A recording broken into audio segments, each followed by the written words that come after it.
Hello friends, this is Neha and welcome back to doorstep learning. आज की video काफ़ी important होने वाली है क्योंकि आज की वीडियो में मैं आपको बताने वाली हूँ किस तरह से आप कोई भी एग्ज़ाम में है अच्छे मार्क्स जो है स्कोर कर सकते हैं, किस तरीके से आपको अपनी पढ़ाई करनी होती है। और वीडियो के एंड में मैं आपको बताऊंगी किस तरीके से आप जो है बुक को इफ़ेक्टिवली रीड कर सकते हैं। साथ में मैं आपको ये भी बताऊंगी किस तरीके से आप जो है लंबे समय तक चीज़ों को याद रख सकते हैं। तो वीडियो में आप एंड तक बने रहिएगा। देखिए, एक जो इम्पोर्टेंट बात और आपको बता देती हूँ। देखिए, कोई भी एग्ज़ाम जो है आपको क्लियर करना है या अपनी लाइफ में भी आपको हमेशा पेशेंस रखना चाहिए, कॉन्फिडेंट रहना चाहिए। तो वीडियो को बिल्कुल पेशेंस के साथ देखिएगा। और देखिए, कोई भी एग्ज़ाम को निकालने के लिए सबसे पहले आपके अंदर कॉन्फिडेंट होना बहुत ज़रूरी है। तो बार बार फेल होए चाहे कुछ भी हो जाए, आपको हमेशा अपने मन में ये रखना है कि इस एग्ज़ाम को मैं हम क्लियर करके रहूँगा या रहूँगी। ठीक है। अब मैंने यहाँ पे देखिए आपको पेशेंस की रखने की बात क्यों कही थी, क्योंकि देखिए आप एग्ज़ाम की तैयारी कर रहे हैं तो ये एक दिन का काम तो है नहीं, आपको कंटिन्यू रहना पड़ता है, आपको डेली पढ़ाई करनी पड़ती है। तो आपके अंदर पेशेंस होना बहुत ज़रूरी है। तो सबसे पहली जो टिप है, आपको अपने डेली टारगेट रखने हैं, स्मॉल टारगेट रखने हैं। वो कैसे? आपको पर डे के हिसाब से सोचना है कि आज मुझे क्या क्या पढ़ना है, आज कितना मुझे सिलेबस जो है अपना कंप्लीट करना है। इसकी प्लानिंग जो है आप रात को करके सो सकते हैं। तो आप सिर्फ इतना सोचिए कि आज मुझे क्या करना है और आज मुझे कितना फिनिश कर देना है। इससे क्या होगा, आप पूरे दिन के लिए फोकस रहेंगे, आप फ्यूचर के लिए नहीं सोचेंगे। तो आपकी प्लानिंग हमेशा स्मॉल होनी चाहिए और पूरे दिन के अकॉर्डिंग होनी चाहिए। देखिए, आप अगर अपने स्मॉल स्मॉल टारगेट रखते हैं तो क्या होता है, हमेशा आपके अंदर एक जोश बना रहेगा, आप हमेशा एक्टिव फील करेंगे। तो इसलिए बड़ा गोल रखने से अच्छा है पहले आप स्मॉल स्मॉल डेली के हिसाब से टारगेट रखें। अब नेक्स्ट जो टिप है उसमें आपको क्या करना है, अपने find out your weak point. आपको अपने जो है वीक पॉइंट को ढूंढना है, किस सब्जेक्ट में आप वीक हैं, कौन सा क्वेश्चन आप अच्छे से नहीं कर सकते, किस किस टॉपिक की आपको तैयारी अभी करनी बाकी है। तो ये कैसे होगा, इसके लिए आपको क्या करना है, टेस्ट पेपर को सॉल्व करना है या प्रीवियस ईयर के क्वेश्चन भी ले सकते हैं। तो पहले आपको पूरा टाइम के साथ बाउंड होके बैठना है, टेस्ट पेपर सॉल्व करना है। फिर आपको चेक करना है कितने आपने मार्क्स स्कोर किए। फिर दोबारा आप पेपर में दोबारा देखिए कि आपने कौन कौन से क्वेश्चन जो है रॉन्ग किए थे, क्यों वो रॉन्ग हुए हैं, और वो कौन से चैप्टर या सब्जेक्ट से जो है आपके क्वेश्चन पूछे गए हैं। आपको वो टॉपिक को पूरा दोबारा रीड करना है, पढ़ना है जिसमें आपने क्वेश्चन गलत किया था। ऐसे करने से क्या होगा, आपके जो वीक पॉइंट है वो धीरे धीरे ख़त्म होते जाएंगे।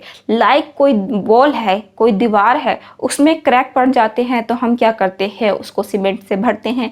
इसी तरह से अगर आप अपना देखेंगे, इस तरीके से इवेलुएट करेंगे तो आपके जितने भी वीक पॉइंट हैं वो धीरे धीरे ख़त्म होते चले जाएंगे। तो आप जो टेस्ट पेपर सॉल्व कर रहे हैं वो वीक में 2 बार कर सकते हैं, लेकिन जब आपका एग्ज़ाम नियर आए तो आप जो है ज़्यादा टेस्ट पेपर को सॉल्व करिएगा। फिर अगली जो टिप है, जो मोस्ट इम्पॉर्टेंट, मैंने आपको कहा था किस तरीके से आप जो है बुक को इफ़ेक्टिवली रीड कर सकते हैं और किस तरह से लंबे समय तक जो है चीज़ों को याद रख सकते हैं। अब आपको देखिए अच्छी बुक को सिलेक्ट करना होगा। वो आप कैसे करेंगे, आप देखिए पहले जो टॉपर रहे थे या फिर किसी ने अच्छे आपके जो नियर है एग्ज़ाम क्लियर करा हो, उसने कौन कौन सी बुक रीड करी थी, उस बुक को आप ले सकते हैं। या फिर अगर आप ऑनलाइन भी बुक बाय कर रहे हैं तो पहले उसका रिव्यू देखिए, नीचे आपको रिव्यू मिल जाता है कि वो बुक कैसी है, या फिर उस पर स्टार्स होते हैं, उसमें भी आप उसकी रैंक दे सकते हैं कि वो बुक कैसी है। यदि आप बुक शॉप से बाय कर रहे हैं तो भी आपको जो बुक शॉप वाला होता है वो भी बता देता है कि ये जो बुक है ज़्यादा डिमांड में है, तो आप वो बुक ले सकते हैं। अब आपने क्या करा, बुक ले ली। अब आपको क्या करना है, बुक लेने के बाद एक बारी बुक को सिर्फ ऊपर ऊपर से पूरा उसका आइडिया लेना है। किस तरीके से आइडिया लेना है, आपको उसका कंटेंट देखना है, उसमें हेडिंग देखनी है। एक बारी पूरी बुक को आपको फटाफट रीड कर लेना है, एक बारी क्या कहें निगाह मार लेनी है बुक के अंदर। तो आपको उसके हेडिंग देखनी है, सब हेडिंग देखनी है, क्या क्या इस बुक में दिया है। ठीक है, आपने इतना कर लिया। अब आपकी आती है इफेक्टिव बुक की रीडिंग की बारी, यानी एक्टिव बुक रीडिंग। वो कैसे करने हैं, आपको बुक लेनी है, पढ़ना है, किस तरीके से हाईलाइट करते हुए चलना है बुक में। जो आपको इम्पोर्टेंट पॉइंट लग रहे हैं उनको हाईलाइट कीजिए। और साथ में आप क्या कर सकते हैं, यहाँ पे आपको बुक की इमेज दिखेगी, इसमें आप क्या कर सकते हैं, स्मॉल स्मॉल पेपर की स्लिप लगा सकते हैं और उसमें जो आपको चीज़ें इंपॉर्टेंट लग रही हैं उनको बुक में ही अलग से लिख के चिपका दें। ऐसा करने से क्या होगा, जब आप देखिए दोबारा उस बुक को रीड करेंगे तो आपको बुक काफ़ी अट्रैक्टिव लगेगी, आपको चीज़ें ज़्यादा जल्दी से समझ में आने लगेंगी। इस तरीके से आपको ज़रूर करना है।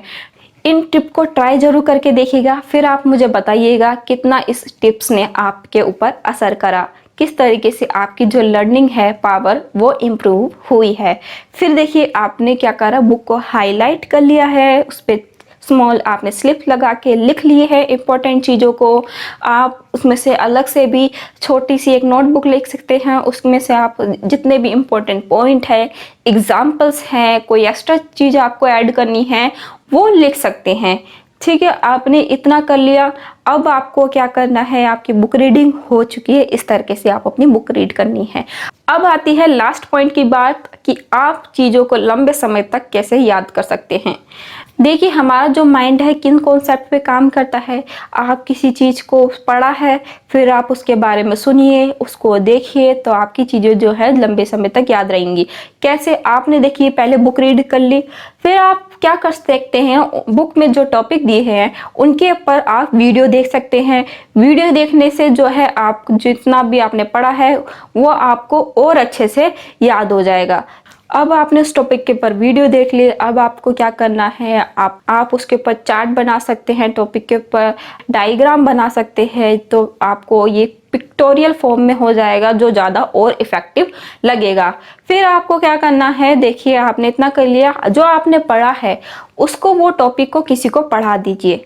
ठीक है, अब देखिए पढ़ाने का मतलब क्या है, जब आप किसी को कोई टॉपिक पढ़ा देते हैं या फिर किसी के साथ डिस्कशन कर लेते हैं तो वो चीज़ें आपको 95% तक जो है आपके माइंड में सेट हो जाती हैं। तो ऐसा करना है। अब मान लीजिए आप पढ़ा रहे हैं तो आप अपने घर में देख सकते हैं, कोई छोटा बच्चा हो उसको ये वो जो आप पढ़ रहे हैं टॉपिक वो समझा सकते हैं। या फिर आप क्या कर सकते हैं, अपने फ्रेंड्स के साथ डिस्कस करिए। आप अपने फ्रेंड ग्रुप में उस टॉपिक के जो आपका फ्रेंड सर्कल है, जो स्टडी का फ्रेंड सर्कल है, उसके साथ जो है डिस्कशन कर सकते हैं। देखिए अगर आप ये भी नहीं करना चाहते हैं तो आप क्या कर सकते हैं, आपके पास कोई आपसे पढ़ने को तैयार नहीं है, डिस्कशन करने को तैयार नहीं है, तो आप क्या कीजिए, अपने सामने कोई ऑब्जेक्ट रख लीजिए, फिर आप उसके सामने उसको टॉपिक को वो पढ़ा सकते हैं। या फिर जो है लाउड रीडिंग कर सकते हैं खुद को समझाते हुए।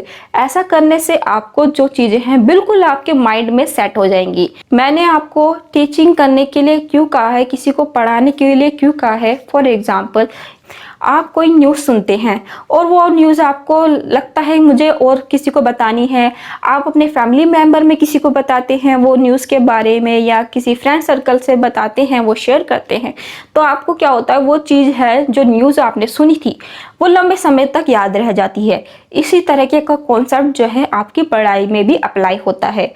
तो आप इसको ज़रूर ट्राई कीजिएगा।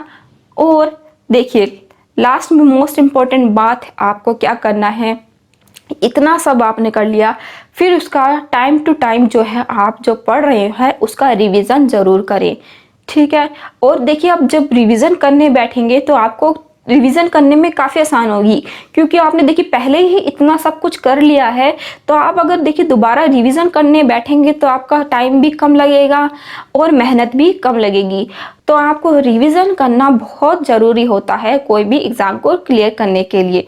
तो आई होप आपको देखिए ये टिप्स अच्छी लगी होंगी, और भी ऐसी ही अच्छी टिप्स पाने के लिए आप मेरे चैनल से जुड़े रहे। चैनल को सब्सक्राइब करें, नीचे एक बेल आइकन भी दिया है उसको भी प्रेस कर सकते हैं। अगर आपको ये टिप्स अच्छी लगी हैं तो वीडियो को लाइक कीजिए, नहीं अच्छी लगी है तो डिसलाइक कर दीजिए।